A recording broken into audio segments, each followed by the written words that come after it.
There's no feeling more intense than starting over. If you deleted your homework the day before it was due, as I have, or if you left your wallet at home and you have to go back after spending an hour in the commute. If you won some money at the casino and then put all your winnings on red but it came up black. If you got your best shirt dry cleaned before a wedding and then immediately dropped food on it. If you won an argument with a friend and then later discovered that they just returned to their original view. Starting over is harder than starting up. If you're not ready for that, like if you've already had a bad day, then what you're about to go through might be too much. Feel free to go away and come back. I'll be here. Alright, thanks for coming with me on this trip. I'll understand if you have to take a break at any point. Just find a safe place to stop and quit the game. Don't worry, I'll save your progress, always, even your mistakes. This game is a homage to a free game that came out in 2002, titled Sexy Hiking. The author of that game was Jazuo, a mysterious Czech designer who was known at the time as the father of B games. And B games are rough assemblages of found objects. Designers slap them together very quickly and freely, and they're often too rough and unfriendly to gain much of a following. They're built more for the joy of building them than as polished products. In a certain way, Sexy Hiking is the perfect embodiment of a B game.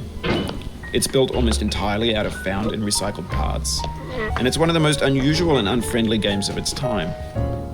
In it, your task is simply to drag yourself up a mountain with a hammer. And that act of climbing, in the digital world or in real life, has certain essential properties that give the game its flavor. No amount of forward progress is guaranteed. Some cliffs are too sheer or too slippery. And the player is constantly, unremittingly in danger of falling and losing everything.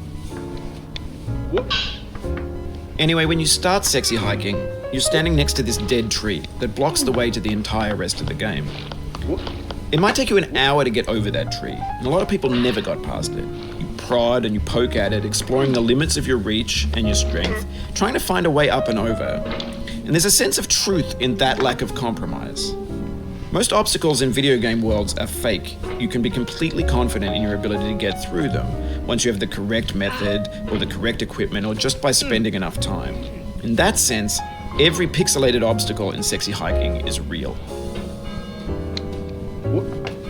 The obstacles in Sexy Hiking are unyielding, and that makes the game uniquely frustrating. But I'm not sure Jazuo intended to make a frustrating game. The frustration is just essential to the act of climbing, and it's authentic to the process of building a game about climbing. A funny thing happened to me as I was building this mountain. I'd have an idea for a new obstacle, and I'd build it, test it, and it would usually turn out to be unreasonably hard. But I couldn't bring myself to make it easier. It already felt like my inability to get past a new obstacle was my fault as a player rather than as a builder. Imaginary mountains build themselves from our efforts to climb them, and it's our repeated attempts to reach the summit that turns those mountains into something real. When you're building a video game world, you're building with ideas, and that can be like working with quickset cement. You mold your ideas into a certain shape that can be played with, and in the process of playing with them, they begin to harden and set until they're immutable, like rock.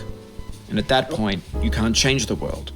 Not without breaking it into pieces and starting fresh with new ideas.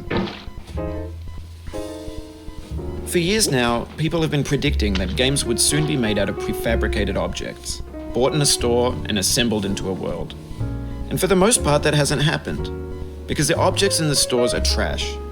I don't mean they look bad or that they're badly made, although a lot of them are. I mean they're trash in the way that food becomes trash as soon as you put it in the sink. Things are made to be consumed and used in a certain context, and once the moment is gone, they transform into garbage. In the context of technology, those moments pass by in seconds. Over time, we've poured more and more refuse into this vast digital landfill that we call the internet. It now vastly outnumbers and outweighs the things that are fresh and untainted and unused. When everything around us is cultural trash, trash becomes the new medium, the lingua franca of the digital age. And you can build culture out of trash, but only trash culture. B games, B movies, B music, B philosophy. Maybe this is what digital culture is. A monstrous mountain of trash, the ash heap of creativity's fountain. A landfill with everything we ever thought of in it. Grand, infinite, and unsorted.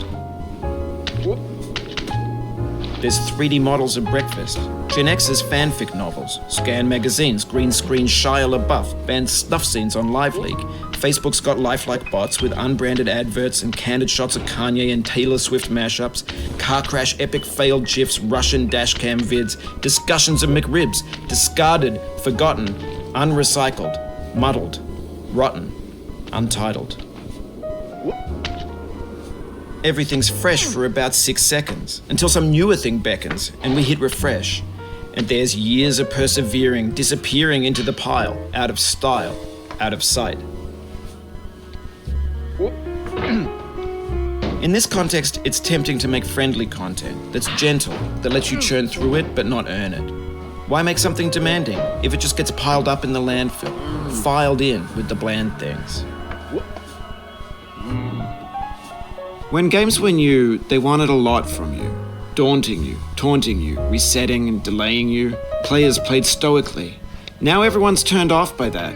They want to burn through it quickly, a quick fix for the fickle, some tricks for the clicks of the feckless. But that's not you, you're an acrobat. You could swallow a baseball bat.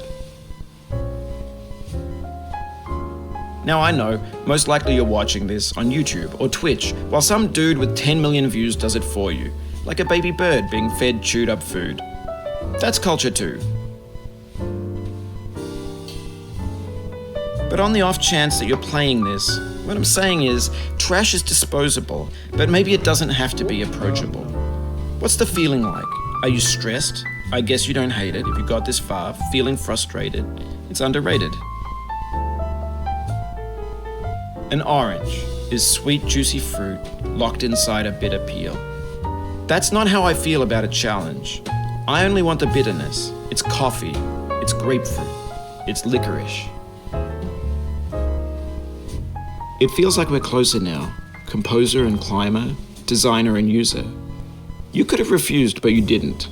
There was something in you that was hidden, that chose to continue. It means a lot to me that you've come this far, endured this much. Every wisecrack, every insensitivity,